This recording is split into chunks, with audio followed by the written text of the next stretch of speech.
Hindi ko talaga akalaing darating ang panahon na mapipilitan akong iwan ng maliit naming bahay sa probinsya para manirahan sa isang lumang mansyon na halos kinakatakutan ng buong baryo. Noon kasi, payapa lang ang buhay namin. Mahirap pero tahimik.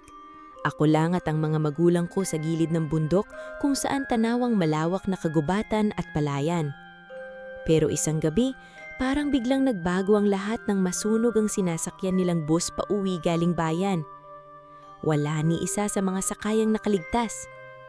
Hanggang ngayon, sariwa pa rin sa isip ko ang amoy ng usok noong gabing dinala sa amin ng balita. Para akong nawalan ng kalahati ng pagkatao ko ng araw na iyon. Matapos mailibing sina inay at itay, wala na akong ibang kamag-anak na malalapitan kundi ang kapatid ni mama na si Tia Salome. Matagal ko nang hindi nakikita. Bata pa lang ako nung huli siyang bumisita sa amin. Tahimik siyang babae noon pa man, palaging nakaitim ang damit at bihirang ngumiti. Ang natatandaan ko lang, tuwing aalis siya sa bahay namin noon ay palaging sinasabi ni mama na huwag ko raw siyang tularan dahil masyado itong mahilig sa mga lumang paniniwala at lihim.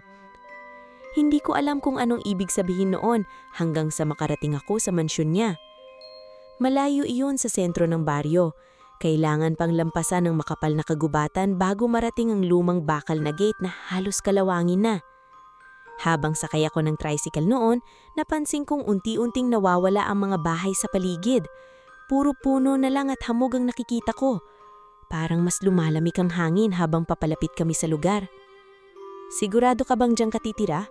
Tanong ng driver habang nakatingin sa akin sa salamin. Tumanggo lang ako kahit kinakabahan. "Madalas walang tumatagal dyan," bulong niya. Hindi ko na siya tinanong kung bakit. Hindi ko rin alam kung gusto ko pa bang malaman. Pagdating namin sa harap ng gate, agad kong napansin kung gaano kalaki ang mansyon. Halos natatakpan nito ng mga gumagapang na halaman at matataas na puno. Mukha iyong abandonado kahit halatang inaalagaan pa rin. May mga bahagi ng dingding na nabibitak na habang ang ibang bintana naman ay tila matagal nang hindi nabubuksan. Pero higit sa lahat, kakaiba ang pakiramdam ng lugar. Parang may mabigat na presensya sa paligid na hindi ko maipaliwanag. Pagkababa ko ng tricycle ay agad akong sinalubong ni Tia Salome. Katulad pa rin siya ng dati. Mahaba ang itim na bestida at malamig ang mga mata. Hindi niya ako niyakap o kinamusta. Tahimik lang niya akong tinulungan sa mga dala ko bago kami naglakad pa loob ng mansyon. Habang pumapasok kami, halos wala akong marinig kundi ang tunog ng kahoy na sahig at mahinang pag-ihip ng hangin mula sa malalaking bintana. Napakalawak ng loob ng mansyon pero kakaunti lang ang gamit. May mga lumang larawan sa dingding pero karamihan ay natatakpan ng puting tela. May malaking chandelier sa gitna, ngunit kalahati ng mga ilaw nito ay hindi na gumagana. "Dito ka muna titira," sabi ni Tia habang binubuksan ang silid sa ikalawang palapag. Tahimik lang akong tumanggo. Akala ko matatapos na roon ang usapan, pero bago siya tuluyang lumabas, ay bigla siyang huminto sa pinto. Unti-unti siyang lumingon sa akin. "May isang bagay kang dapat tandaan habang nandito ka," malamig niyang sabi. Napaupo ako ng tuwid. "Ano po, Tia?" "Ano man ang marinig mo sa gabi, huwag kang lalabas ng silid." Bigla akong kinabahan. At higit sa lahat, sandali siyang tumingin sa dulo ng pasilyo. Huwag na huwag mong bubuksan ang lumang silid sa ikatlong palapag. Hindi ko napigilang sundan ang tingin ng direksyon niya. Sa dulo ng madilim na hallway ay may malaking kahoy na pinto. Mas luma iyon kumpara sa ibang pinto sa bahay. Halos itim na ang kulay at tila may malalalim na gasgas sa paligid. "Bakit po, Tia?" Mahinang tanong. Pero hindi siya agad sumagot. "May mga bagay na mas mabuting hindi mo na malaman." Pagkatapos noon, ay tuluyan na siyang umalis. Hindi ko alam kung bakit pero simula ng gabing iyon, parang hindi na mapakali ang isip ko. Habang nakahiga ako sa kama, paulit-ulit kong naiisip ang lumang silid na iyon. Hindi ko rin maintindihan kung bakit tila masyadong seryoso si Tia tungkol doon. Bandang hating gabi, nagising ako dahil sa mahinang tunog mula sa labas ng kwarto ko. Parang may naglalakad sa hallway. Mabagal, mabigat. Napaupo ako habang nakikinig. Akala ko si Tia lang pero maya-maya ay may narinig akong tila mahinang kalansing ng bakal sa itaas na palapag. Sumunod noon ay tila mahinang unggol ng hangin. O baka tao. Bigla akong nilamig. Naalala ko ang bili ni Tia kaya pilit kong kinumbinsi ang sariling huwag lumabas ng silid. Pero habang lumilipas ang minuto, lalo lang lumalakas ang kakaibang pakiramdam sa dibdib ko. Parang may gusto akong marinig o may gusto akong makita. Kinabukasan, habang namimili ako sa baryo, napansin kong kakaiba ang tingin ng mga tao sa akin nang malaman nilang nakatira ako sa mansyon ni Tia. Anak ka pala ni Rosenda, tanong ng matandang tinderang binilhan ko ng gulay. Opo, biglang nawala ang ngiti niya. Nako, bumalik ka na lang dito bago mahuli ang lahat. Hindi ko na naitanong kung ano ang ibig sabihin niya dahil agad siyang umiwas ng tingin. Habang pauwi ako sa mansyon ng hapon na iyon, hindi mawawala sa isip ko ang sinabi niya. Pero higit sa lahat, hindi mawawala sa isip ko ang tunog na narinig ko kagabi sa ikatlong palapag. At habang papalapit ako sa lumang mansyon, hindi ko maipaliwanag kung bakit pakiramdam ko may naghihintay sa akin doon. Ilang araw pa lang akong naninirahan sa mansyon pero pakiramdam ko ay ilang buwan na agad ang lumipas dahil sa bigat ng pakiramdam sa lugar na iyon. Sa umaga ay tahimik naman ang paligid. Maririnig mo lang ang mahinang pag-aspas ng mga puno at tunog ng mga ibon mula sa kagubatan. Pero pagsapit ng hapon, unti-unting nag-iibang atmosfera ng buong mansyon. Lumalamig ang hangin, dumidilim agad ang paligid kahit hindi pa lubog ang araw. At habang tumatagal, mas lalo kong napapangsin na tila may mga matang nakamasid sa akin mula sa labas. Isang umaga, maaga akong nagising dahil sa tunog ng tila may kumakalusko sa labas ng bintana ko. Nang sumulip ako, may nakita akong malaking uwak na nakadapo sa sanga ng puno malapit sa kwarto ko. Diretso itong nakatingin sa akin. Hindi normal ang itsura nito. Halos sobrang itim ng mga balahibo at tila namumula ang mga mata kapag nasisinaga ng araw. Hindi ito umaalis kahit binuksan ko ang kurtina. Para bang may hinihintay. Napaatras ako nang bigla itong lumipad paalis at nagtungo sa direksyon ng kagubatan. Hindi ko alam kung bakit pero simula ng araw na iyon, mas lalo akong hindi mapalagay. Napansin ko rin na bihirang lumabas ng mansyon si Tia sa Lume. Kadalasan ay nasa kanyang silid lang siya o kaya naman ay nasa lumang library sa ibabang palapag. Tahimik siyang kumikilos at parang may sariling mundo. Kapag nagkakasabay kami sa hapag, kakaunti lang ang sinasabi niya. Pero ilang beses ko siyang nahuhuling nakatingin sa akin ng matagal na tila may gustong sabihin ngunit pinipigilan lang ang sarili. Isang hapon, habang naglilinis ako sa lumang hallway ng ikalawang palapag, napansin kong may maliit na pintuan sa gilid na bahagyang nakabukas. Hindi ko iyon napansin noon dahil halos natatakpan na ng lumang kurtina. Nang sinilip ko, pababa pala iyon sa isang makitid na hagdan patungo sa lumang bahagi ng mansyon. Dahan-dahan akong bumaba habang dala ang maliit na kandila. Mabaho ang lugar at amoy lumang sahoy. Maraming gamit na natatakpan ng puting tela. Habang naglalakad ako roon, ay may nakita akong mga lumang painting ng pamilya namin. Isa-isang nakasabit sa dingding. Pero may isang larawan ang nagpahinto sa akin. Larawan iyon ng isang babae na kamukhang-kamukha ng mama ko noong bata pa siya. Katabi niya roon si Tia Salome at isa pang batang lalaki na hindi ko kilala. Maputi ito, mahaba ang buhok at kakaiba ang mga mata. Hindi ko maipaliwanag pero kahit larawan lang iyon ay parang may kakaibang presensya ang batang lalaki. Bigla akong nakarinig ng yabag mula sa itaas kaya dali-dali akong umakyat palabas. Pagdating ko sa hallway ay nadatnan kong nakatayo si Tia Salome habang seryoso akong nakatingin. Anong ginagawa mo rito? Malamig niyang tanong. Naglilinis lang po ako. Pero alam kong hindi siya naniniwala. Lumapit siya sa akin, saka marahang isinara ang maliit na pintuan sa likod ko. May mga bahagi ng mansyon na hindi mo kailangang puntahan. Hindi na ako sumagot. Mula noon ay lalo akong naging curious sa mga lihim ng mansyon.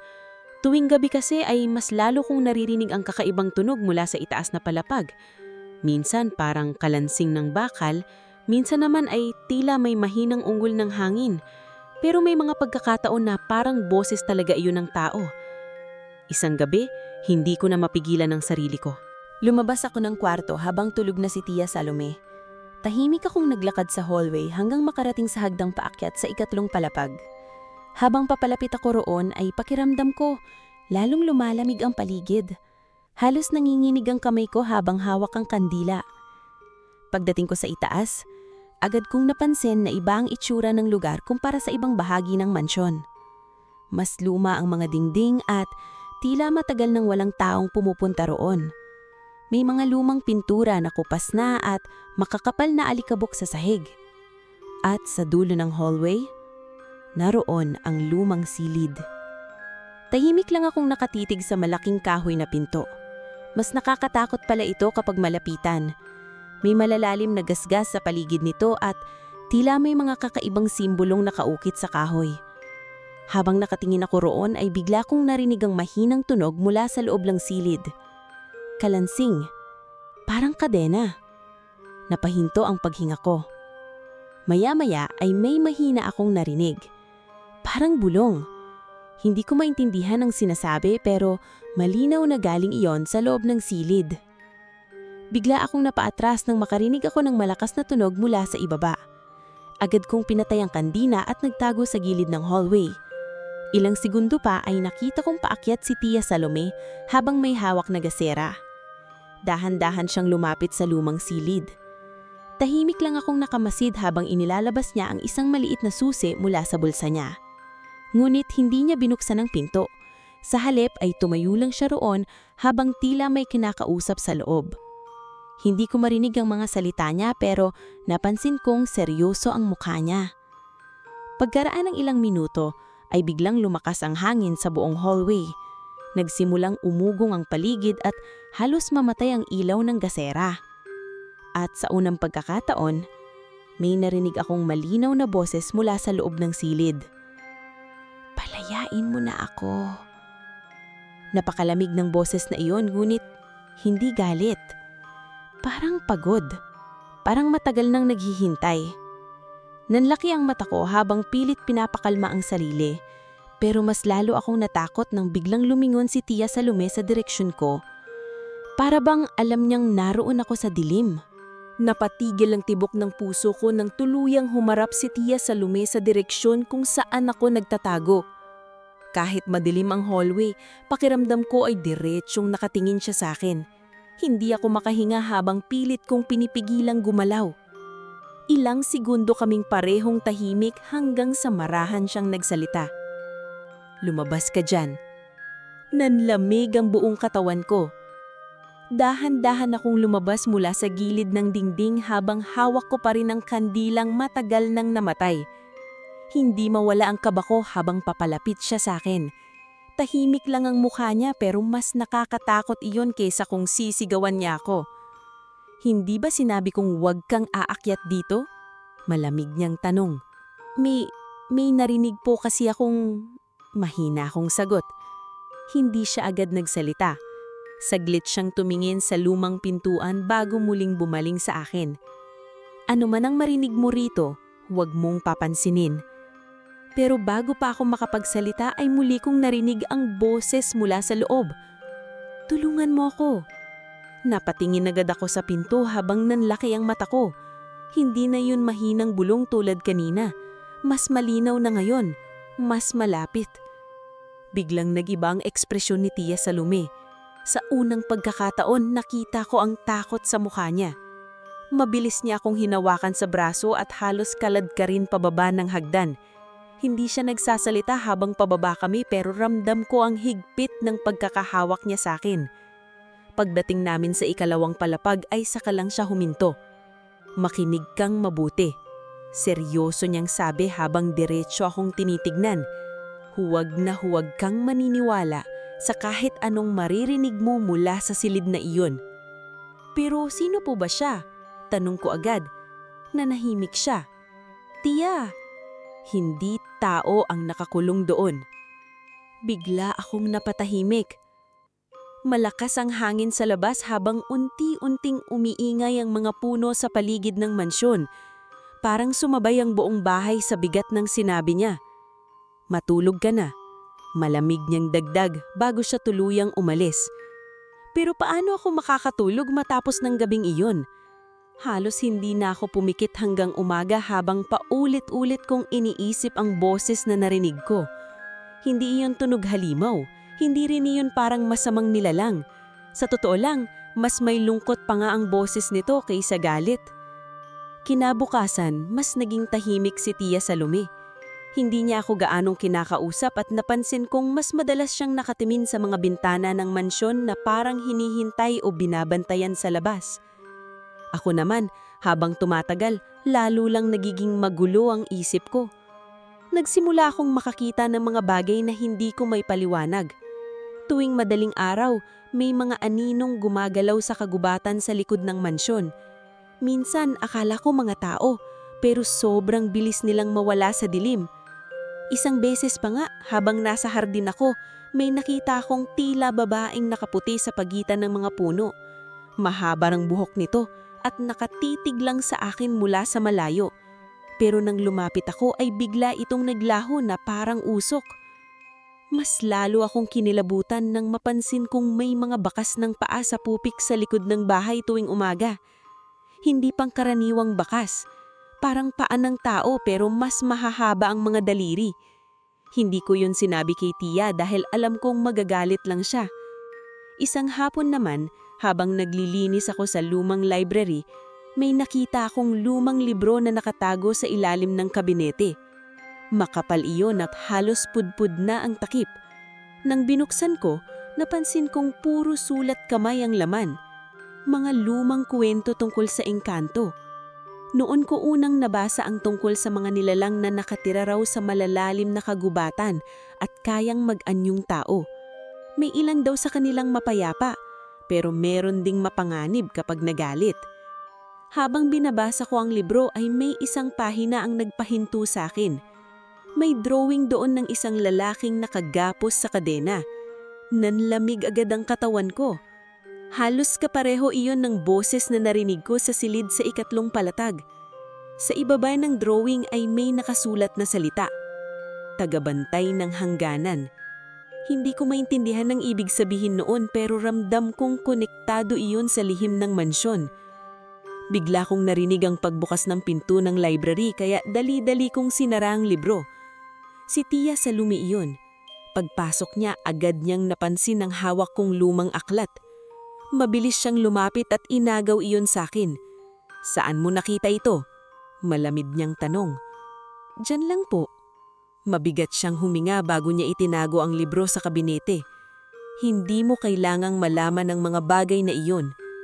Pero bakit parang lahat dito may tinatago? Ano ba talaga ang nasa silid na iyon? Biglang tumahimik ang buong library. Saglit niya akong tinignan bago siya marahang nagsalita. May mga lilalang na hindi dapat pinapakawalan sa mundong ito. Pagkatapos nun ay umalis siya habang dala ang libro. Pero habang tumatagal, mas lalo akong hindi kumbinsido sa mga sinasabi niya. Kung totoong mapanganib ang nilalang sa itaas, bakit parang mas natatakot si Tia kaysa galit? Kinagabihan, habang nasa kwarto ako, muli kong narinig ang mahinang kalansing mula sa ikatlong palapag. Pero sa pagkakataong iyon, may iba pa akong narinig. Mahinang pagkatok. 3 beses. Tok, tok, tok. Unti-unti akong napaupo sa kama habang nakatitig sa pintuan ng kwarto ko. Maya-maya ay may malamig na hangin na pumasok mula sa ilalim ng pinto kahit sarado naman lahat ng bintana. At saka ko muling narinig ang boses. Mas malinaw. Mas malapit. Hindi ako ang dapat mong katakutan. Hindi ako nakatulog matapos kong marinig ang boses na iyon mula mismo sa labas ng kwarto ko. Nakaupo lang ako sa kama habang nakatitig sa pintuan, pilit iniisip kung totoo ba talaga ang narinig ko o baka unti-unti na akong nababaliw dahil sa mansyon na yon. Pero alam kong hindi guni-guni ang lahat. Masyadong malinaw ang boses. Masyadong totoong pakiramdam ang malamig na hangin pumasok sa ilalim ng pinto. Kinabukasan, hindi na mawala sa isip ko ang sinabi ng nilalang sa itaas. Hindi ako ang dapat mong katakutan. Paulit-ulit iyong umuukit sa isip ko habang tumutulong ako sa kusina. Napansin marahil ni Tia Salome na matamlay ako dahil ilang beses niya akong sinulyapan habang naghihiwa siya ng gulay. "May sakit ka ba?" tanong niya ng malamig. Umiling lang ako. Hindi ko kayang sabihin sa kanya na naririnig ko pa rin ang boses mula sa itaas kahit gising ako. Pakiramdam ko kasi kapag ginawa ko iyon, lalo lang siyang magiging sarado sa akin. Pagsapit ng hapon ay biglang dumilim ang buong paligid. Makapal na ulap ang unti-unting bumalot sa kalangitan habang lumalakas ang hangin sa labas. Nagsimula ring umugong ang mga puno sa kagubatan na tila may paparating na masamang bagay. "Magkakabagyo," bulong ni Tia habang nakatanaw sa bintana. At tama nga siya. Pagsapit ng gabi ay bumuhos ang napakalakas na ulan. Halos hindi na marinig ang sarili kong paghinga dahil sa lakas ng hangin at kulog. Ilang beses ding nawalan ng ilaw ang mansyon hanggang sa tuluyan ng magdilim ang buong bahay. Nasa kwarto lang ako noon habang yakap ang kandila. Hindi ko maipaliwanag pero iba ang pakiramdam ng gabing iyon. Mas mabigat, mas malamig. Maya-maya ay muli kong narinig ang kalansing mula sa ikatlong palapag. Mas malakas na ngayon, kasabay noon ang mahinang pag-ungol ng hangin sa hallway na tila may bumubulong. Napapikit ako habang pilit pinipigilan ang sarili kong lumabas, pero habang tumatagal, mas lalo akong kinakabahan. Pakiramdam ko, may nangyayari sa itaas na kailangan kong malaman. Biglang may malakas na tunog mula sa bubong ng mansyon na halos ikatalon ako sa kama. Kasunod noon ay ang mabilis na paghampas ng hangin sa bintana. At saka ko muling narinig ang boses. "Pakiusap."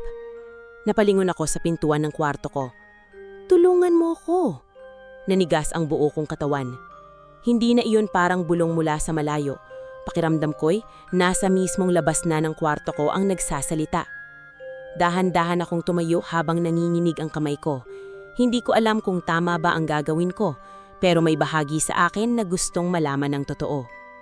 Paglabas ko ng kwarto ay madilim ang buong hallway. Taning liwanag lang ng kidlat mula sa labas ang nagbibigay ng saglit na liwanag sa paligid. Tahimik akong naglakad papunta sa hagdan paakyat sa ikatlong palapag. Habang tumatagal ay lalang bumibigat ang hangin. Parang may presensyang nakatingin sa akin mula sa dilim. Pagdating ko sa itaas, agad kong nakita ang lumang pintuan sa dulo ng hallway. Bahagya itong gumagalaw dahil sa malakas na hangin. At sa unang pagkakataon, napansin kong may manipis na liwanag na lumalabas mula sa ilalim nito. Mabagal akong lumapit habang malakas ang tibok ng dibdib ko. Nanginginig ang mga kamay ko habang inilalabas mula sa bulsa ang maliit na susi na ilang araw ko nang lihim na ninakaw mula kay Tia Salome. Hindi ko alam kung bakit ko ginawa iyon noon. Siguro dahil parte na ng isip ko ang pagnanais na malaman kung ano ang nasa loob. Huminto ako sa harap ng pinto. Saglit akong napapikit habang pilit hinihinga ng malalim ang malamig na hangin. At saka ko ipinasok ang susi. Umikot iyon ng mabagal. Kasabay noon ay isang malakas na kulog ang umalingaw-ngaw sa buong mansyon. Pagkabukas ko ng pinto ay agad akong sinalubong ng napakalamig na hangin. Halos mamatay ang kandila sa kamay ko. Madilim ang loob ng silid, gungit may kakaibang bughaw na liwanag mula sa mga simbolong nakaukit sa sahig at dingding. Amoy lumang kahoy at bakal ang buong lugar. At sa gitna ng silid, nakita ko siya.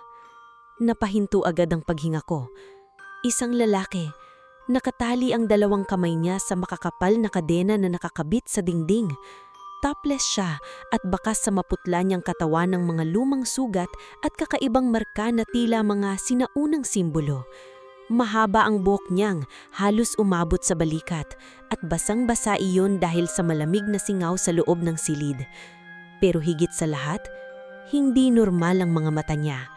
Masyadong mapusyaw ang kulay ng mga iyon, halos pilak kapag tinamaan ng liwanag ng kidlat mula sa bintana. Tahimik lang siyang nakatimid sa akin habang mabagal ang paghinga niya. Hindi ko maigalaw ang katawan ko. Hindi ko alam kung matatakot ba ako o maaawa. Dahil sa kabila ng kakaibang anyo niya, hindi siya mukhang halimaw. Mukhang siyang taong matagal nang nagdurusa. Sa wakas, mahina niyang sabi habang nakatitig sa akin. Napaatras ako ng bahagya. "Sino ka?" Nanginginig kong tanong. Hindi siya agad sumagot. Saglit siyang napayuko bago muling tumingin sa akin. Matagal kitang hinihintay. Biglang umugong ang buong silid kasabay ng malakas na kulog sa labas. Nagsimulang kumalansing ang mga kadena niya habang tila lumalakas ang hangin sa paligid. At doon ko napansin, hindi lang basta bakal ang nakakadena sa kanya. May mga simbolong umiilaw sa bawat galaw nito, parang may pumipigil sa kanya. "Pakiusap," muli niyang sabi habang bakas ang pagod sa boses niya. "Palayain mo ko." Pero bago pa ako makasalita, ay biglang may malakas na yabag na umalingaw-ngaw mula sa hallway at agad kong narinig ang sigaw ni Tia Salome. "Lumayo ka sa kanya!" Hindi ako agad nakasagot matapos sabihin ni Rael na hindi na ako hahayaang umalis ng mga nilalang sa kagubatan. Nakatingin lang ako sa kanya habang unti-unting lumalakas ang hangin sa labas ng mansyon. Kasabay noon ay ang mahinang pag-uugong na tila nagmumula mismo sa kagubatan. "Sino sila?" Mahina kong tanong. Tahimik siyang napabuntong hininga bago sumagot. "Mga katulad ko." Namlamig agad ang pakiramdam ko. Napalingon ako sa bintana nang muling gumalaw ang mga anino sa pagitan ng mga puno. Sa liwanag ng buwan ay bahagya kong nakita ang hugis ng ilang tao sa dilim. Pero alam kong hindi sila ordinaryong tao. Masyadong mabilis ang kilos nila at tila lumilitaw at nawawala sa pagitan ng mga puno. "Bakit sila nandito?" Tanong ko ulit. Dahil naramdaman nilang humina ang selyo ng silid na ito. Napatingin ako sa mga kadena niya na patuloy pa ring bahagyang umiilaw. "Hindi ko sinasadyang buksan." "Hindi mo kasalanan." Putol niya agad habang nakatitig sa akin. Matagal nang humihina ang mga selyong ito. Tahimik ang buong silid matapos niyang magsalita. Hindi ko maintindihan kung bakit pero habang tumatagal ay mas lalo kong nararamdaman ng awa para sa kanya. Hindi ko maipaliwanag kung bakit tila hindi bagay sa kanya ang pagkakakulong sa madilim na silid na iyon. Habang nakatitig ako sa kanya, ay saka ko napansin ang mga sugat sa magkabilang pulsuhan niya dahil sa mahigpit na kadena. Mukhang matagal na iyong naroon. "Masakit ba?" Hindi ko napigilang tanong. Bahagya siyang natawa pero mahina lang. Matagal ko nang hindi iniisip ang sakit. Hindi ko alam kung bakit pero lalo lang bumigat ang pakiramdam ko. Bago pa ako makapagsalita ulit, ay biglang may malakas na tunog mula sa ibaba ng mansyon. Parang may bumagsak na mabigat na bagay. Mabilis akong napalingon sa pinto. "Bumalik ka na sa kwarto mo." Seryosong sabi ni Rael. Pero ngayon na. May kakaibang urgency sa boses niya, kaya dali-dali akong tumayo. Ngunit bago ako tuluyang makalabas, ay muli niya akong tinawag. "Mag-ingat ka sa kagubatan." Pagkababa ko sa ikalawang palapag, ay nadatnan kong nakatayo si Tia Salome sa gitna ng hallway, habang hawak ang isang lumunang lampara. Mukhang alam niyang galing ako sa itaas, dahil mabigat agad ang tingin niya sa akin. "Hindi ka nakikinig," malamig niyang sabi. Hindi ako agad nakasagot. "Tia, ano ba talaga ang nangyari noon? Bakit nakakulong si Rael?" Tanong ko habang pilit pinapakalma ang sarili. Biglang nag-iba ang ekspresyon niya nang marinig ang pangalan. "Sinabi ba sa iyo ang pangalan niya?" Tahimik akong tumanggo. Napapikit si Tia habang tila pinipigilang magalit. "Hindi mo naiintindihan kung gaano kapanganib ang nilalang na iyon." Pero hindi naman siya mukhang masama. Dahil marunong silang magpanggap, mabilis niyang putol. Iyan ang dahilan kung bakit maraming tao ang naloloko ng mga engkanto. Tahimik lang akong nakatingin sa kanya. Kung totoong masama siya, mahina akong sabi, "Bakit parang ikaw ang natatakot?" Bigla siyang natahimik. Sa unang pagkakataon mula nang dumating ako sa mansyon, nakita kong tila nawalan siya ng masabi. Ngunit ilang segundo lang ay muli siyang naging malamig. "May mga bagay kang hindi pa dapat malaman." Pagkatapos noon ay mabilis siyang naglakad palayo. Kinabukasan, mas lalo akong hindi makapali.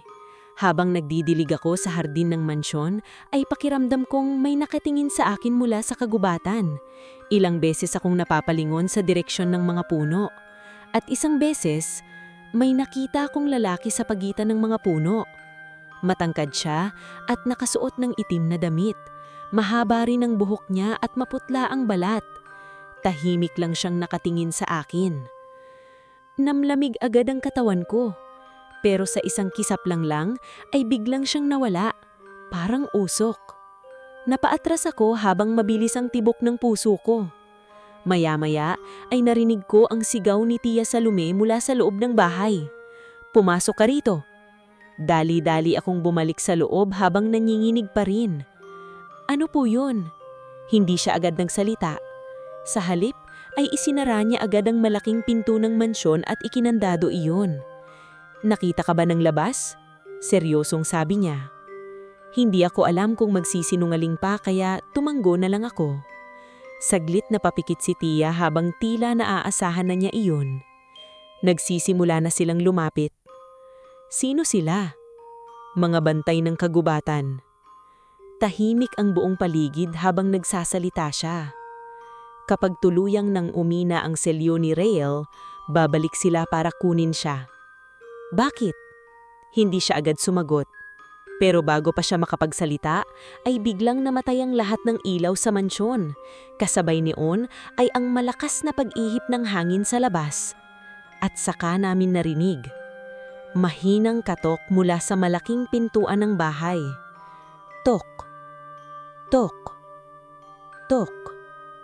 Nanlaki ang mata ko habang dahan-dahan napapaatras ako. Pero si Tia Salome ay tila mas lalo lang namutla. Walang bubukas ng pinto. Mahina nungungit matigas niyang sabi. Muli na naman siyang katok. Mas malakas na yon. At kasabay noon ay may malamig na boses na narinig mula sa labas. "Ibalik ninyo ang prinsipe." Nanigas ako sa kinatatayuan ko matapos kong marinig ang malamig na boses mula sa labas ng mansyon. Halos kasabay iyon ng malakas na hangin na humahampas sa mga bintana habang patuloy ang mahinang pagkatok sa malaking pinto. Tok, tok, tok. Parang sinasadya nitong bagalan ang bawat katok para mas lalo kaming kabahan. Napatingin ako kay Tia Salome. Ngayon ko lang siya nakitang ganoon kaputla. Mahigpit ang hawak niya sa lampara habang diretso siyang nakatitig sa pintuan ng mansyon. "Huwag kang magsasalita." Mahina ngulit mariin niyang sabi sa akin. Maya-maya ay muling narinig ang boses mula sa labas. "Alam naming gising na siya." Kasabay niyon ay ang malakas na pag-ugong ng buong bahay. Nagsimulang manginig ang mga bintana at tila lumamig ng sobra ang paligid. Pakiramdam ko ay bumigat ang hangin sa loob ng mansyon. Dahan-dahang lumapit si Tia sa isang lumang kabinete malapit sa hagdan at may inilabas siyang maliit na kahon. Pagbukas niya roon ay nakita kong may mga lumang papel na may simbolo at ilang maliliit na bote ng tila pulang likido. "Ano po yan?" Mahina kong tanong. Hindi siya agad sumagot. Sa halip ay mabilis siyang gumuhit ng kakaibang simbolo sa sahig gamit ang pulang likido habang patuloy ang katok sa pintuan. "Proteksyon," maikli niyang sagot. Napansin kong naninginig ang kamay niya habang ginagawa iyon. Hindi sila makakapasok hanggat buo pa ang mansyon. "Mga engkanto rin po ba sila?" Tahimik siyang tumanggo. Pero bago pa ako makapagtanong muli ay biglang tumigil ang katok sa labas. Naging sobrang tahimik ng paligid. Halos marinig ko ang malakas na tibok ng puso ko. At saka, may mahihinang yabag sa bubong ng mansyon. Isa, dalawa, marami. Parang may mga taong naglalakad sa ibabaw ng bahay. Napayakap ako sa sarili ko habang unti-unting lumalakas ang kabog ng dibdib ko. Maya-maya ay may mahinang kaluskos mula sa ikatlong palapag. At agad kong naalala si Rael. "Tia!" mahina kong sabi. "Si Rael!" "Huwag mong banggitin ang pangalan niya." Biglang putol niya habang diretso akong tinitignan.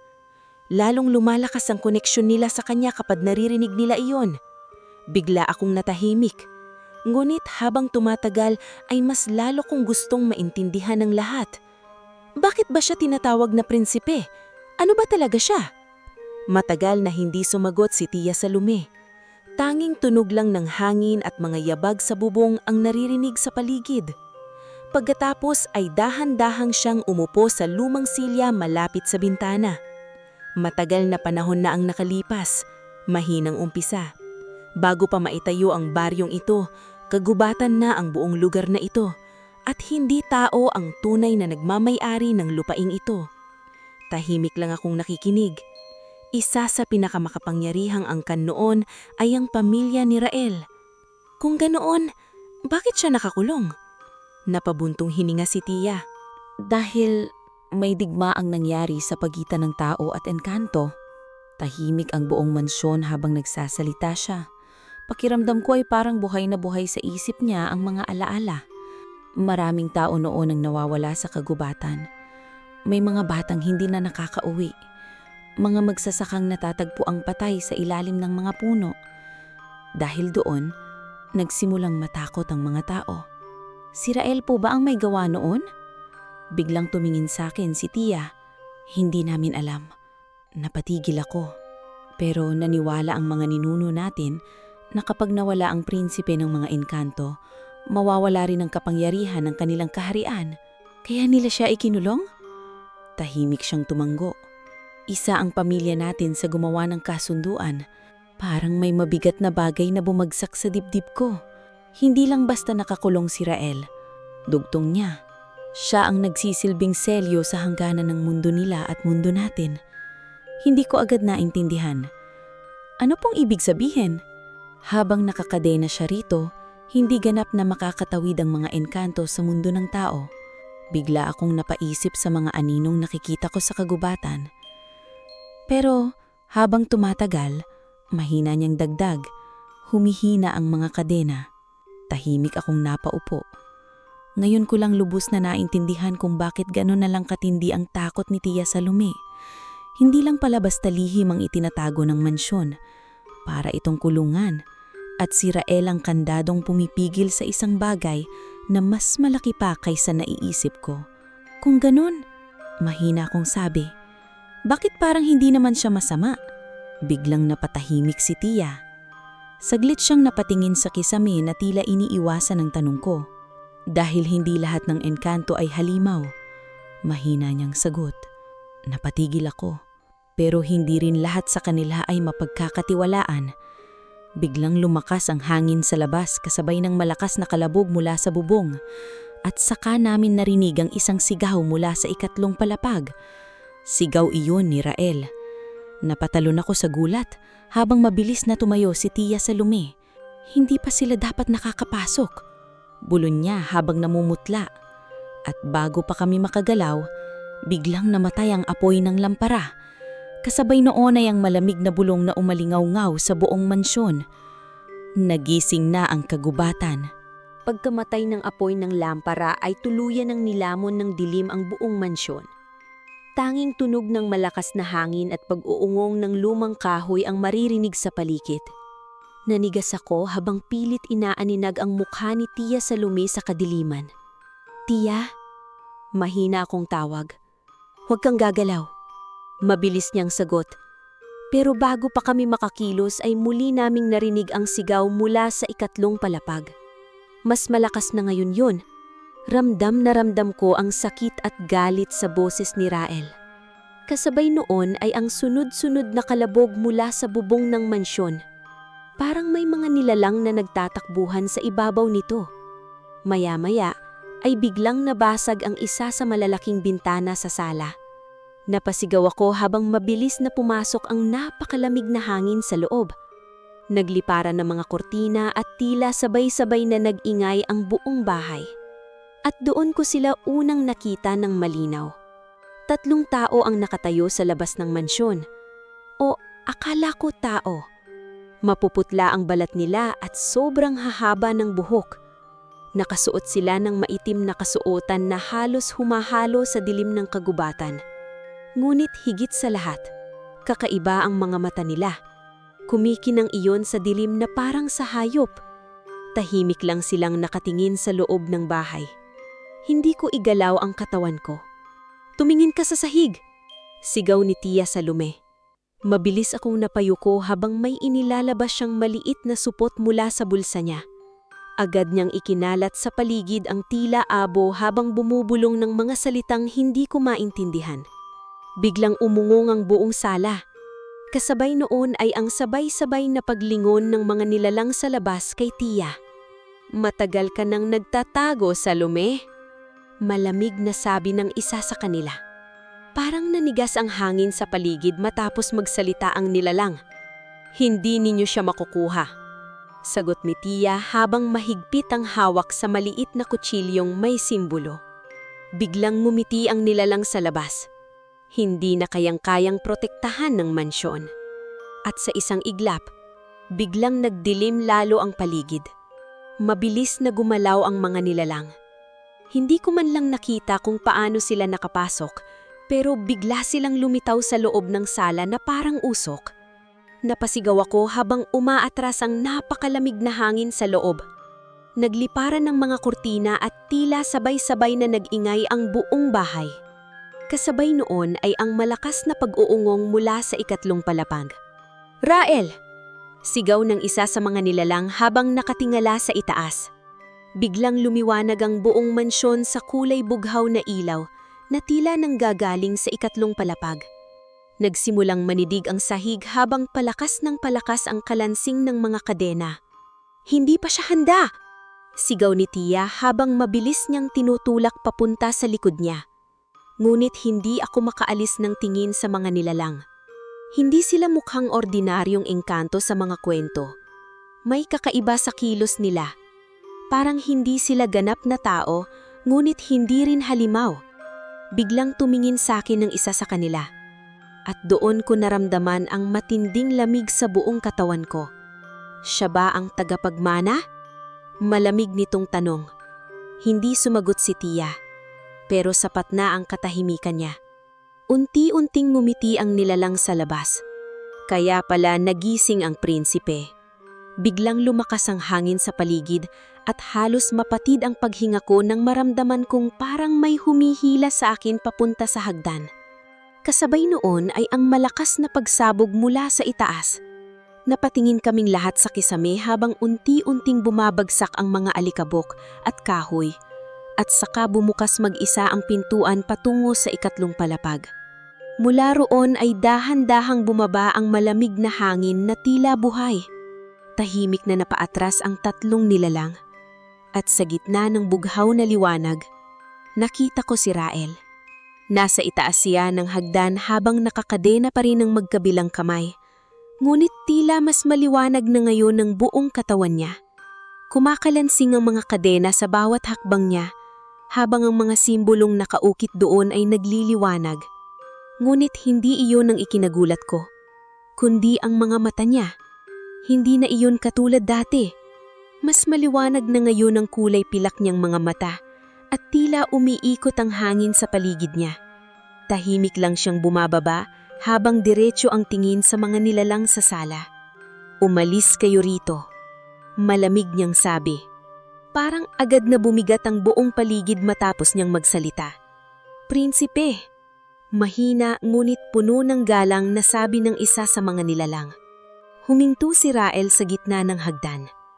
Hindi pa bukas ang hangganan, pero humihina na ang selyo. Tahimik ang buong mansyon habang nakatingin silang lahat kay Rael. At doon ko napansin, hindi sila natatakot sa kanya. Nirerespeto nila siya. Parang isa siyang hari. Biglang napahawak si Rael sa bibdib niya na tila nasasaktan. Kasabay noon ay ang mas malakas na pagliwanag ng mga simbolo sa kadena niya. "Rael!" Hindi ko napigilang sigaw. Mabilis siyang napatingin sa akin. At sa sandaling iyon, parang may kakaibang koneksyon akong naramdaman sa kanya. Hindi ko maipaliwanag pero pakiramdam ko ay ayoko siyang makitang nasasaktan. Ngulit bago pa ako makalapit, ay biglang sumigaw si Tia Salome. "Lumayo ka sa kanya!" Kasabay noon ay may biglang lumitaw na kakaibang marka sa sala ng mansyon. Nagsimulang umilaw iyon habang unti-unting gumagapang ang bughaw na liwanag sa buong mansyon.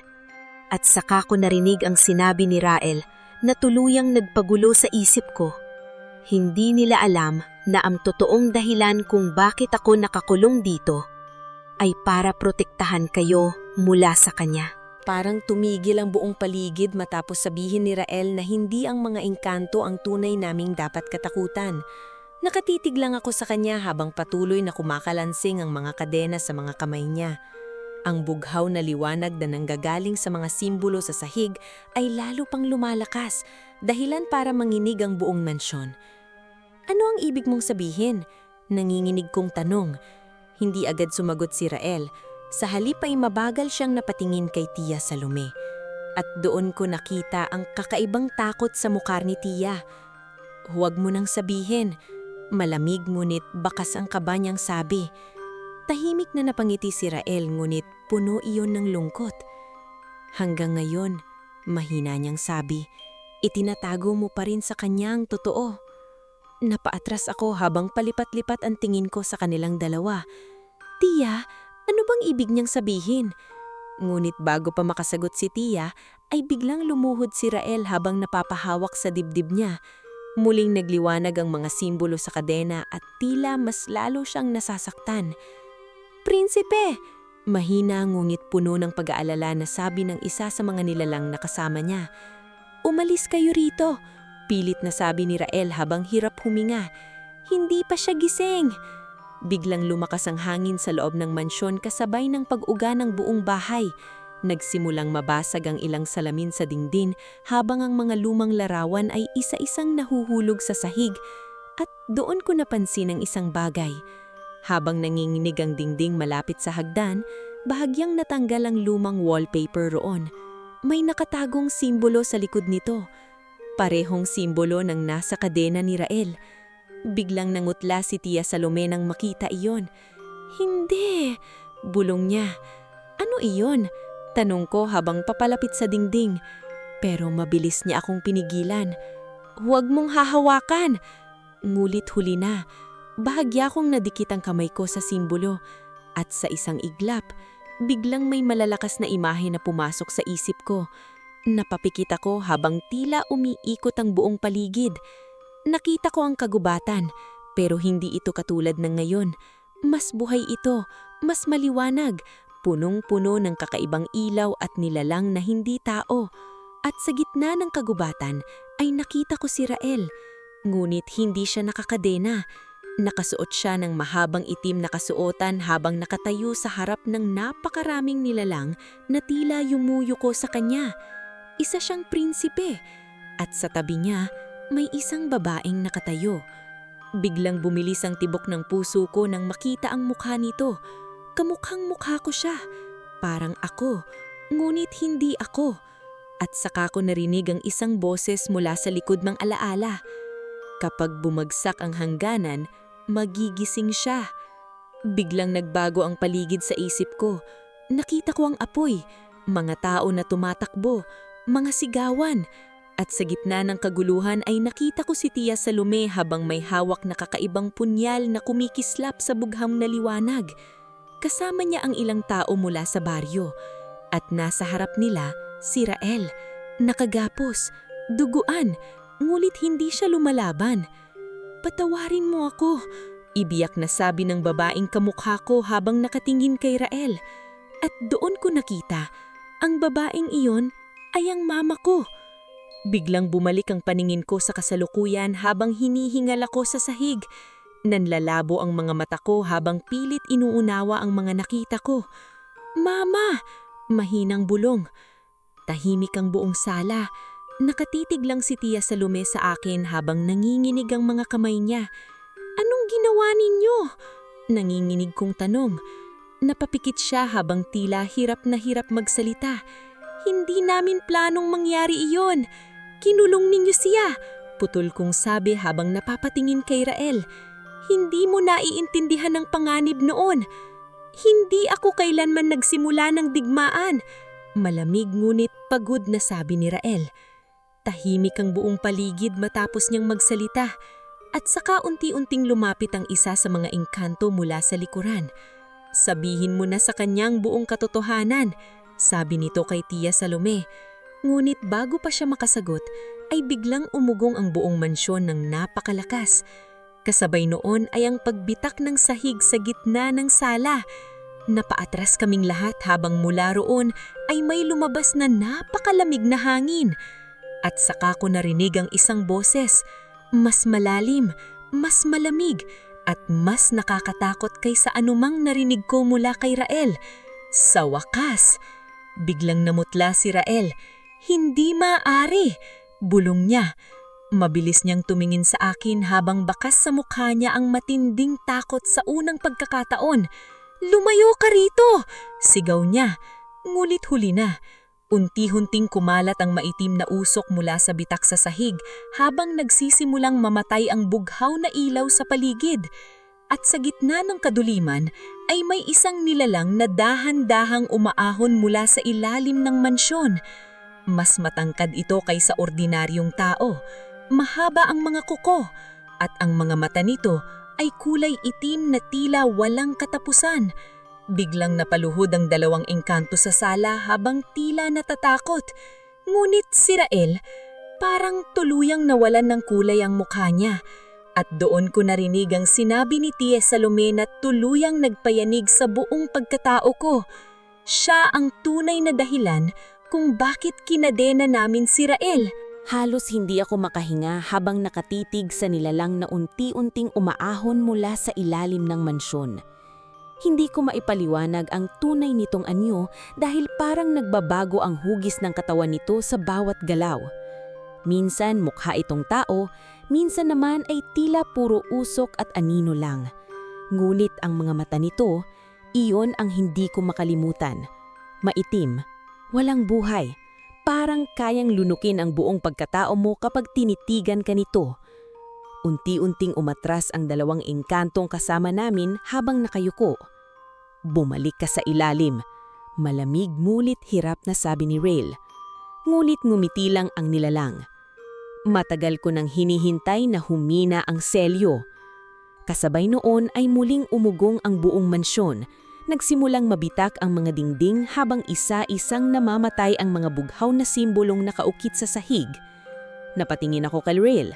Kailan ko lang nakita ang ganoong klaseng takot sa mukha niya. Sa ba ang dahilan kung bakit ka nakakulong? Mahina kong tanong. Tahimik siyang tumanggo. At kapag tuluyan nang nasira ang mansyon, dugtong niya habang nakatitig sa nilalang. Magbubukas ang hangganan ng mundo ng tao at mundo ng mga nilalang sa ilalim. Nanlamig ang buo kong katawan. Biglang napahawak si Tia Salome sa braso ko. Kailangan nating umalis dito, mabilis niyang sabi. Pero bago pa kami makakilos ay biglang humagalpak ng tawa ang nilalang. Huli na para tumakas. Sa isang iglap ay biglang kumalat ang maitim na usok sa buong sala. Napasigaw ako habang tila may malamig na kamay na humawak sa leeg ko. Hindi ako makahinga. At saka ko nakita. Unti-unting napuputol ang mga kadena ni Rael dahil sa pagbitak ng mga simbolo. Hindi, bulon ni Tia Salome. Ngunit sa halip na matakot si Rael, biglang nagbago ang ekspresyon niya. Parang may naisip siyang desisyon. Mabilis siyang tumingin sa akin. Makinig ka sa akin. Seryoso niyang sabi habang pilit nilalabanan ang mga kadena. Kapag tuluyan ng nasira ang mansyon, mawawala rin ang huling selyo. Ano ang kailangan nating gawin? Tanong ko habang nanginginig. Tahimik siyang tumingin sa akin ng ilang segundo. At saka siya bahagyang ngumiti. Kailangan mong pakawalan ako. Nanlamaki ang mata ni Tia Salome. Hindi, sigaw niya. Kapag tuluyan siyang nakalaya, wala na tayong ibang pagpipilian. Putol ni Rael habang lumalakas ang pag-uga ng paligid. Hindi ko siya mapipigilan habang nakakadena. Biglang bumagsak ang malaking bahagi ng kisami sa likod namin dahilan para mapaatras kami. Habang lumalakas ang kadiliman sa paligid, ay unti-unti ko ring nararamdaman ang kakaibang init sa simbolong nakita ko kanina sa dingding. Parang may enerhiyang gumaganaw sa loob ko. At saka ko naalala ang nakita kong alaala. Ang mama ko, ang paraan ng pagtingin niya kay Rail noon, at ang lungkot sa mukha nito habang hinahayaan niyang ikadena siya. Parang may kung anong bumigat sa dibdib ko. Hindi siya lumaban noon. Pinili niyang manatili rito para protektahan kami. Unti-unti akong lumapit kay Rail habang nanginginig ang kamay ko. Kapag ginawa mo ito, mahina niyang sabi habang nakatingin diretso sa akin. Maaaring hindi na bumalik sa dati ang buhay mo. Tahimik lang akong tumingin sa kanya. Matagal nang hindi normal ang buhay ko simula nang nakarating ako rito. Bahagya siyang napangiti. Kasabay noon ay mabilis kong hinawakan ang isa sa kumikislap na kadena. Agad akong napasigaw habang tila may malamig na kamay na dumaloy sa buo kong katawan. Nagsimulang lumiwanag ang simbolo sa sahig habang mas lalong lumalakas ang hangin sa paligid. "Bitawan mo!" sigaw ni Tia Salome. Pero hindi ko ginawa. Sa halip ay mas hinigpitan ko ang hawak. At sa isang iglap, biglang nabasag ang lahat ng kadena. Kasabay noon ay ang napakalakas na pagsabog ng bughaw na liwanag sa buong mansyon. Napapikit ako habang halos walang mawalan ng pandinig dahil sa lakas ng pag-ugong sa paligid. Pagdilat ko ay nakita kong nakatayo na si Rail sa harapan ko. Wala na ang mga kadena niya at sa unang pagkakataon, tila mas buhay siya kesa dati. Kumikislap ang mga mapupuslay niyang mata habang umiikot ang hangin sa paligid. Mabilis siyang humarap sa dilalang na gawa sa anino. "Matagal ka nang pinigilan ko." Ngumiti ang nilalang. At ngayon, wala nang selyong hahadlang sa akin. Ngunit hindi sumagot si Rail. Sa halip ay itinaas niya ang kamay niya at biglang lumiwanag ang buong mansyon sa bughaw na apoy. Kasabay noon ay ang pagsigaw ng nilalang habang tila unti-unti itong hinihigop pabalik sa malaking bitak sa sahig. Nagsimulang manginig ng mas malakas ang buong bahay. "Lumabas na kayo sa akin!" sigaw ni Rail. Mabalis akong hinila ni Tia Salome palabas ng sala habang tuloy pa rin ang pagguho ng mansyon. Halos hindi kami makatakbo ng maayos dahil sa pagbitak ng sahig at pagbagsak ng mga kahoy sa paligid. Paglabas namin sa harap ng mansyon ay agad akong napalingon. At doon ko nakita si Rail sa loob ng bughaw na liwanag habang unti-unting gumuguho ang buong mansyon sa paligid niya. "Rail!" Napasigaw ako habang pilit bumabalik. Pero mahigpit akong pinigilan ni Tia Salome. Kasabay ng huling malakas na pag-ugong ay tuluyan ng bumagsak ang buong mansyon. Kasunod noon ay ang biglaang pananahimik ng paligid. Wala ng hangin, wala ng mga anino, at unti-unti bumalik ang normal na gabi. Hindi ko alam kung gaano katagal akong nakaluhod doon habang nakatitig sa guho ng mansyon. Pakiramdam ko ay may bahagi ng sarili kong naiwan sa loob noon kasama ni Rail. Lumipas ang ilang araw matapos ang nangyari. Unti-unting naging tahimik muli ang baryo. Wala nang kakaibang anino sa gabatan. Wala nang malamig na bulong tuwing gabi. At si Tia Salome, parang mas tumanda siya matapos ang lahat. Ngunit isang gabi habang naglalakad ako malapit sa gabatan, may naramdaman akong malamig na hangin. Dahan-dahan akong napahanto. At doon ko siya nakita. Nakatayo si Rail sa ilalim ng malaking puno habang tahimik akong tinitignan.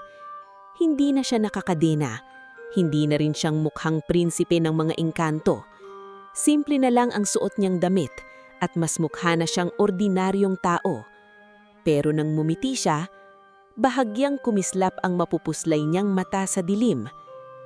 At last, mahina niyang sabi habang nakatitig sa akin, "Malaya na rin ako." Hindi ko na malayan na napangiti ako habang unti-unti akong lumalapit sa kanya. Sa unang pagkakataon matapos ang mahabang panahon, pakiramdam ko ay wala na akong kinakatakutan. At habang magkasama kaming nakatayo sa gitna ng tahimik na gabatan, Alam kong hindi pa rin tuluyang nawawala ang misteryo ng mundo niya. Pero sa pagkakataong ito, hindi ko na yun kinakatakutan. Dahil alam kong sa kabila ng lahat ng lihim, sumpa at kadilimang pinagdaanan namin, pinili niya pa ring manatili sa mundo ko.